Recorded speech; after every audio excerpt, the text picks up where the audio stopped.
سلااوڕێ هاوڕێن هێژا هیوادارم باش و تەندروست و سەلامەت بن لە هەر شوێنێکی دنیان. دوێنێ هەموو ڕاگەیاندنەکانی باشووری کوردستان لە چەپتەوە هەتا ڕاستت لە عیلمانیەوە هەتا ئیسلامیتەوە هەمویان خەریک بوون بە مەسەلەی بەغدایە. لە کوردستان دووبارە پۆتی مەسعود بارزانی و مەسرور بارزانی شکێنرایەوە لەلایەن وەزیری بەرگری ئەڵمانیاوە کریستینە لامپرێشت. ئەمە بۆ جاری دووەمە لە خلاریەوە ماوەی ڕابردوو. پێشتر برێک ماگۆڕک دووبارە هاتە کوردستان، نە مەسعودی دیت نە برایزلی دیت، بەڵکو نێچیریشی ناچار کرد بستە کۆشتی سپی یەکێتی لە هەولێرە لەوێن دەربیبین. ئەمە خۆی لە خۆیدا شێوازەکی سوکایەتی پێکردنی دیبلۆماسیە بە مەسرور نەک مەسعود بارزانی. تەوان مەسعود بارزانی هیچ پلەیەکی حکومی نییە، ئاسایی ئەگەر ئەو خەڵکانە نەسنە لاشی، بەڵام پارتی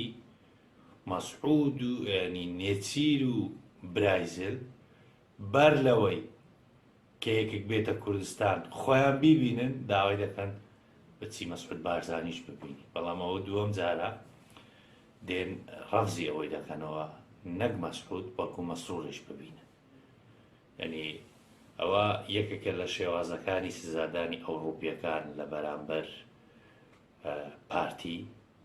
و حکوومەتی هەرێم بەگشتی و مەسرور بارزانی و مەسعود بە تایبەتی تر، لەبەرەوەی ئەوەندە پێیان گوتن کاکە جەماعەتی بادینان حکوم مەدەن، شێروان شێروانی و هاوڕێکانی ئەوانە کەسی ئازادی خوازن،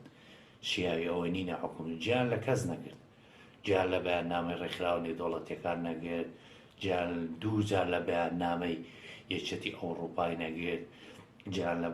بەیاننامەی وەزارەت خارجیی ئەڵمانیا و ئەمریکا و کەنەدا و زۆر وڵاتی کە نەگرت، گیان لە قۆنسوڵی وڵاتان نەگرت، گیان لە سەفیری وڵاتان نەگرت، گیان لە کەس نەگرت. چونە سەرکەری شەیتانی وەکو مەسعود بارزانی مەسروری سواری سەملی خۆی بگۆ دەبێت ئیلا جەماعەتی بادینان حکوم بدێ. تەوان هاوڕێیان ئێستاوە چەند ڕۆژەکە بارودۆخی هاوڕێیانی بادینە لە زیندان زۆر ناخۆش کرایە، تەلەفۆنیان زۆر بە زەحمەت ڕێگا پێدەدان، هەموو مافە سەرەتاییەکان کە لە سجن هەیەیان بوو ئەوانەشیان لێستان. تەبانەوە بەر لەوەی شەرمەزاری بی لە بۆ پارتی، شەرمەزاریە لە بۆ وەزیرەکەی گۆڕان کە وەزیری کاروباری کۆمەڵایەتیە، شەرمت بەخۆ بیتن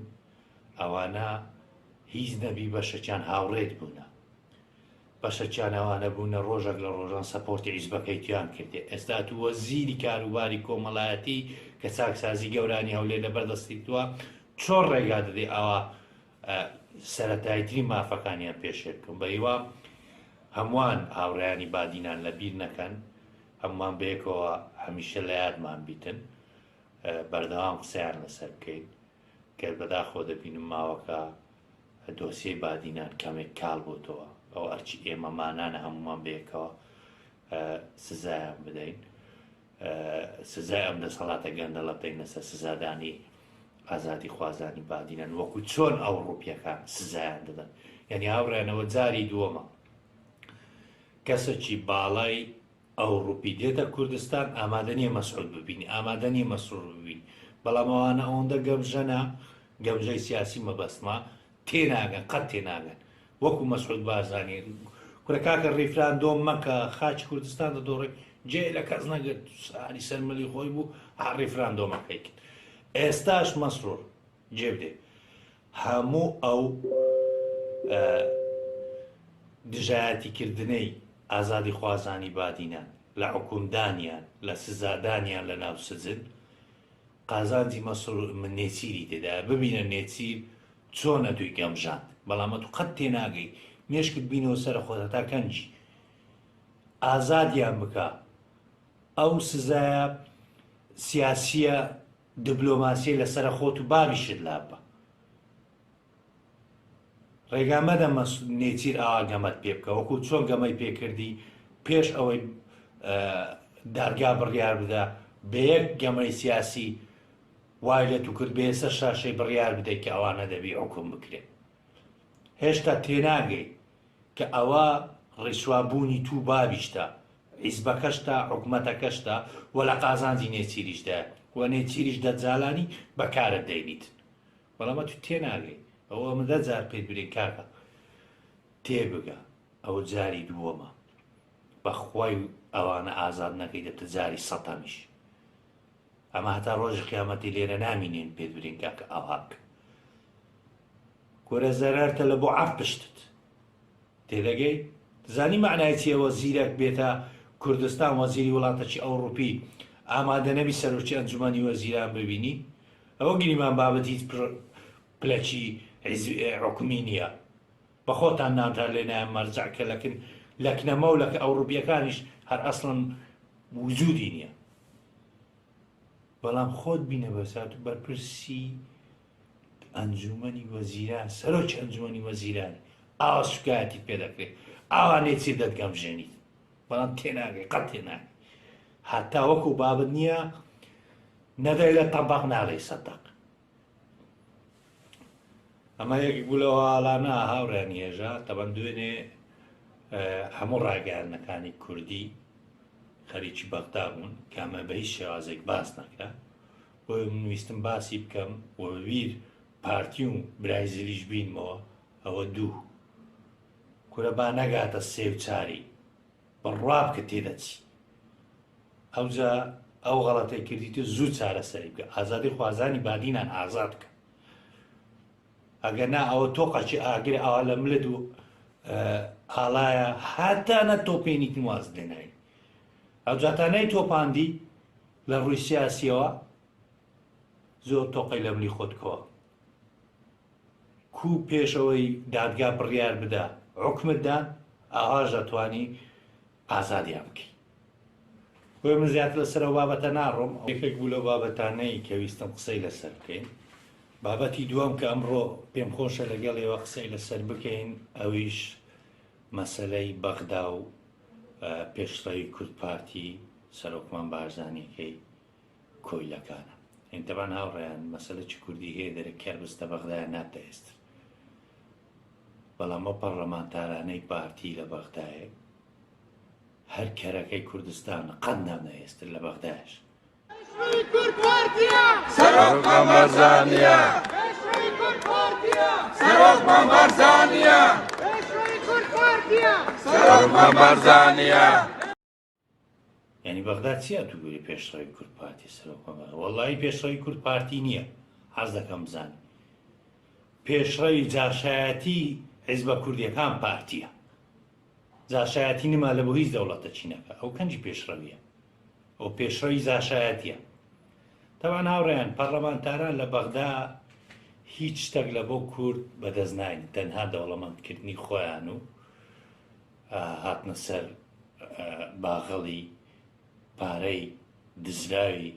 عێراق لە بۆ کۆمەڵک گەندەڵی تر کە بە قەولی کوردەواری خۆمان دەڵێ ئەوان هەر کەرەکەی جاران قەت نامنەهێستر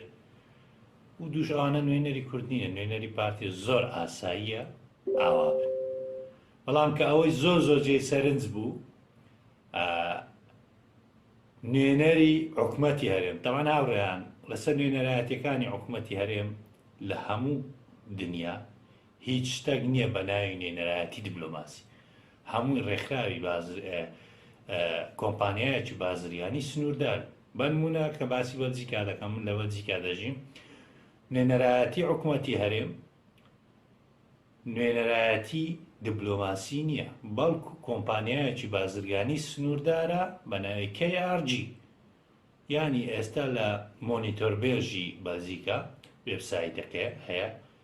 ناوی نوێنەرایەت KRG لێ بدە پێت دەرێ ڕێکخراوەکی بازرگانی سنووردارە و بارەگاکەی لە بڕۆکسلا ئەو ئەدرێسەکەیتی ئەوە بەرپرسەکەیتی و هەموو نوێنەرایەتەکانی دیکەش بەو شێوازەیە لە زۆربەی وڵاتان لەبەرەوەی کوردستان دەوڵەت نییە هەرێمە نوێنەرایەتی دیبلۆماسیان نییە بەڵکو کۆمپانیایکی بازرگانیە بەنای ئەو کۆمپانیای دێرە دەرێم نوێنەری حکومەتی هەرێم ئەو وڵاتانەش لەبەر بیرۆکراتیەت و فەرهودی خەڵکی کوردستان و نەوتی کوردستان زۆرجار هەندێک بابەتی دیبلۆماسییان لەگەر باز دەکەن ئەجینا لە ڕووی یاسایی هیچێکیان دیبلۆماسی نیە بەوەی بەغدایشتە تاوان هاوڕێیان ئاسایە پەرلەمانتارەکان هەر کەرەکەی کوردستان بن نەبنە هێستر لە بەغداد، بەڵام ئەوەی زۆر جێی سەرنج بوو فارس عیسا نوێنەری حکوومەتی هەرێم لە بەغدایە، یعنی ئەم ئێستاش تێ نەگەیشتم ئەو کابرایە یەکەم جار چ پەیوەندێکی بە پەرلەمانی عێراق هەیە چ دەکا لەوێن دەر دوو ئەوە نوێنەری کووردە لە بەغدا یان نوێنەری پارتیە پێشڕەوی کورد پارتیە سەرۆکمان بارزانیەمان لۆ برێتەوە. یعنی ئەوە جێ سەیرەکە، ینی ببین هاوڕێیان ئەوانەی کە دەستنە بەغدایە هیچ یەکەچیان لە بەرژەوەندی خەڵکی کوردستان نییە، بە هەموو عیزبەکانتەوە لە 2003 تاوەکو ئێستا نەیانتوانی یەک بستی خاچی هەرێمی کوردستان بگەڕێنەوە کە مادەی 140. جاران لە حکوومەتی هەرێم وەزارەتەکە بوو بەناوی وەزارەتی ینی مادەی 140 ئێستا ئەوەش نمایە، یعنی ئەسڵ لەکنێ مەوزوع نمایەوە کە کوچیان دۆڕان وا حکوومەتی عێراقی لە مەغمورە، ینی مەغمور لەسەر هەولێرەیە لە ڕووی سەربازیەوە هەولێریشیان داگیر کردی ئەگەر بێتە سەر استراتیجەتی سەربازی، ئەوانە هەموو لێگەڕێ، یعنی بینە بەرچاوتان ئەوانەی کە دەستنە بەغدا یەک ئامانجیانێ ئەویش ئەوەیە بەدەستێنانی مەناسبی عیزبی لە بۆ عیزبەکانیان نەک لە بۆ کورد. دووش پارتی دوونێ گۆڵەشی زۆر جوانی لێشێتی کە ئەی دەستیان خۆش، یعنی هەتا دوونێ دەبواە پارتی بەگەر ئێران بکەوی یەکێتی بەگەر ئەمریکای بکەوی، بەڵام دوێنێ بالعکس بوو. گۆڵەکی جوانی لێکردن ئەوە جێگیری سەرۆکی پەرلەمان. تەمان هاوڕێیان لەسەر جێگیری دووەمی سەرۆکی پەرلەمان من باسی شاخەوان عەبدوڵڵا ناکەم عایلەکەی چۆن بۆ باسی بۆ چنە بووە، بەڵام بگەڕێنەوە ڕابردوو لەوەتەی حکوومەتی عێراقیە پارتی یەک پیاوی نەناردە ئەو شوێنە، یان میت بووە یان کۆنە بەعسی بووە. یعنی ئەم تێن لەوەی تێناگەم، یعنی پارتی دە و هەموو پارتی کە دەرم تەمەنم 70 ساڵە یەک پیاوی تێدا نەبووە لە مێژووی خۆی بیکاتە جێگیری سەرۆکی پەرلەمان ئیلا بەعسی یان میت. ئەوە پرسیارە لە بۆ پارتیەکان بەجێ دێنن، پارتیەکان تێبگەن یەک پیاوتان تێدا نی ببتە جێگیری سەرۆکی پەرلەمان لەوەتەی سەدام ڕووخایە تا ئێستا یان کۆنە بەعسی یانیش میت. بۆ من زیاتر کاتتان ناگرم، کاتە چی خۆش ماڵاوە.